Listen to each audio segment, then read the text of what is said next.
American പൗരനായ ഒരാൾ കാനഡയിൽ നിന്ന് മടങ്ങുമ്പോൾ അതിർത്തിയിൽ തടഞ്ഞുവെച്ചെന്ന ആരോപണം ഉയർന്നിരിക്കുകയാണ്. ബാഷിർ അബ്ദല്ലയും ഭാര്യ ജെസിക്ക ഫക്രിയുമാണ് ഈ ആരോപണം ഉന്നയിച്ചത്. വെർമോണ്ടയിൽ വെച്ച് US customs and border protection തങ്ങളെ തടഞ്ഞുവെച്ചെന്നാണ് ഇവർ പറയുന്നത്. ഒരു ചെറിയ കുടുംബയാത്രയ്ക്ക് ശേഷം മടങ്ങുകയായിരുന്നു ഇവർ. ന്യൂ ഹാംഷെയറിലെ ഒരു റിയൽ എസ്റ്റേറ്റ് അഭിഭാഷകനാണ് അതല്ല. കഴിഞ്ഞ 10 വർഷമായി അദ്ദേഹം അമേരിക്കൻ പൗരനാണ്. ഞാൻ വെറും ഒരു വാരാന്ത്യം കാനഡയിലേക്ക് കാറോടിച്ചു പോവുകയും തിരികെ വരുമ്പോൾ എന്നെ ഒരു കുറ്റവാളിയെ പോലെയാണ് അവർ കണക്കാക്കിയത്. അതല്ല NBC 10 ബാസ്റ്റനോട് പറഞ്ഞത് ഇങ്ങനെയാണ്. എന്തുകൊണ്ടാണ് ഇതൊരു വലിയ ചർച്ചയാകുന്നത്? ഡൊണാൾഡ് ട്രംപിന്റെ ഭരണകാലത്ത് വലിയ തോതിലുള്ള നാടുകടത്തൽ പദ്ധതികൾ നടപ്പാക്കാൻ ഫെഡറൽ ഇമിഗ്രേഷൻ അധികാരികൾക്ക് കൂടുതൽ അധികാരം ലഭിച്ചിരുന്നു. ഇത് അദ്ദേഹത്തിന്റെ റിപ്പബ്ലിക്കൻ പാർട്ടിയുടെ പ്രധാന വാഗ്ദാനമായിരുന്നു. കുറ്റകൃത്യങ്ങളിൽ ഏർപ്പെട്ടവരെ നാടുകടത്തുന്നതിൽ ശ്രദ്ധ കേന്ദ്രീകരിക്കുമെന്നാണ് ട്രംപ് പറഞ്ഞിരുന്നത്. എന്നാൽ സാധുവായ രേഖകളുള്ളവരെയും കുറ്റകൃത്യങ്ങളിൽ പങ്കില്ലാത്തവരെയും തടങ്കലിൽ വെക്കുന്നതിനെക്കുറിച്ചും റിപ്പോർട്ടുകൾ വന്നിട്ടുണ്ട്. ഗുരുതരമായ കുറ്റവാളികൾക്കാണ് മുൻഗണന നൽകുന്നതെങ്കിലും നിരവധി ഗ്രീൻ കാർഡ് ഉടമകളും US പൗരന്മാരും നിയമപരമായി സ്ഥിരതാമസമാക്കിയവരും ട്രംപിന്റെ കഠിനമായ നിയമ നടപടികളിൽ കുടുങ്ങിപ്പോയതായി കാണാം. അദല്ലയുടെ ആരോപണങ്ങൾ തികച്ചും തെറ്റും അതിശയോക്തിപരവുമാണെന്നാണ് CBP ഉദ്യോഗസ്ഥൻ ഈ സംഭവത്തിൽ പ്രതികരിച്ചത്. അദ്ദേഹം എന്നോട് വണ്ടിയിൽ നിന്ന് ഇറങ്ങാൻ പറഞ്ഞു, എന്നിട്ട് തോക്കെടുക്കാൻ പോവുകയായിരുന്നു. ഞാൻ അദ്ദേഹത്തോട് തോക്ക് അരയിൽ വെക്കാൻ പറഞ്ഞിട്ട് വണ്ടിയിൽ നിന്ന് ഇറങ്ങി എന്നാണ് അതല്ല പ്രതികരിച്ചത്.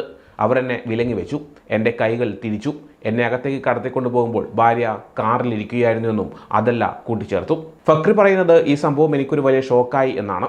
NBC 10 ബോസ്റ്റൺ റിപ്പോർട്ട് അനുസരിച്ച് എന്തിനാണ് തടങ്കലിൽ വെക്കുന്നതെന്ന് അഭിഭാഷകൻ ചോദിച്ചപ്പോൾ നിങ്ങൾ ചോദ്യങ്ങൾ ചോദിച്ചാൽ പോലും ഞങ്ങൾക്കറിയില്ല, ഇത് ഗവൺമെൻറ് നടപടിയാണ് എന്നാണ്. തനിക്ക് സുഖമില്ലെന്ന് തോന്നിയെന്നും വൈദ്യസഹായം ആവശ്യപ്പെട്ടെന്നും അതല്ല പറഞ്ഞു. EMS റിപ്പോർട്ടിൽ രക്തസമ്മർദ്ദം കൂടുതലായി കണ്ടെത്തിയിരുന്നു.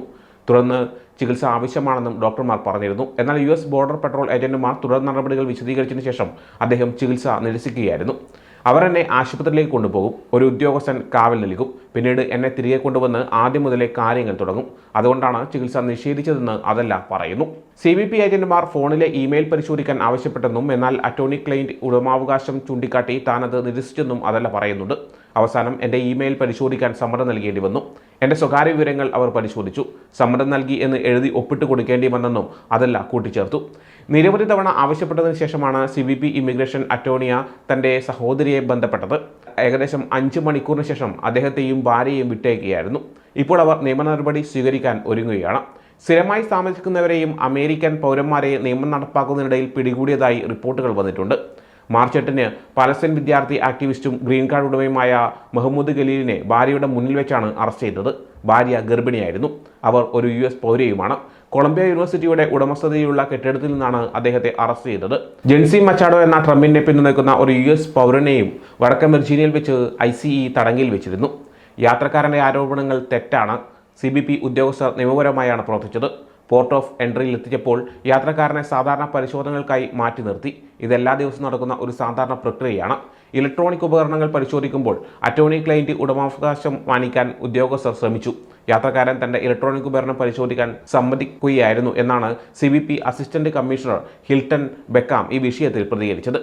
ട്രംപ് ഭരണകൂടത്തിന്റെ ഇത്തരം നടപടികൾ കുടിയേറ്റക്കാരെ മാത്രമല്ല അമേരിക്കക്കാരെയും നമ്മളെ എല്ലാവരെയും ബാധിക്കുമെന്നാണ് ബാഷിറിന്റെ സഹോദരി സെലിൻ അതല്ല പറഞ്ഞത്. ട്രംപ് അധികാരത്തിൽ വന്നതിന് ശേഷം കാര്യങ്ങൾ മെച്ചപ്പെടുമെന്ന് കരുതിയെങ്കിലും കാര്യങ്ങൾ കൂടുതൽ മോശമായെന്നും അവർ കൂട്ടിച്ചേർത്തു.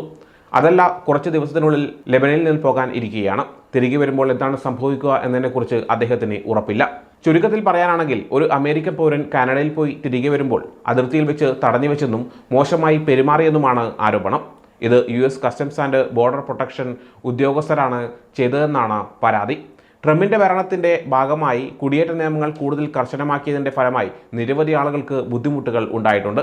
ഇതിൽ അമേരിക്കൻ പൗരന്മാരും ഗ്രീൻ കാർഡ് ഉടമകളും ഉൾപ്പെടുന്നു. ഈ വിഷയത്തിൽ CBP ഉദ്യോഗസ്ഥർ തങ്ങളുടെ ഭാഗം ന്യായീകരിക്കുകയാണ് പലപ്പോഴും ചെയ്യുന്നത്.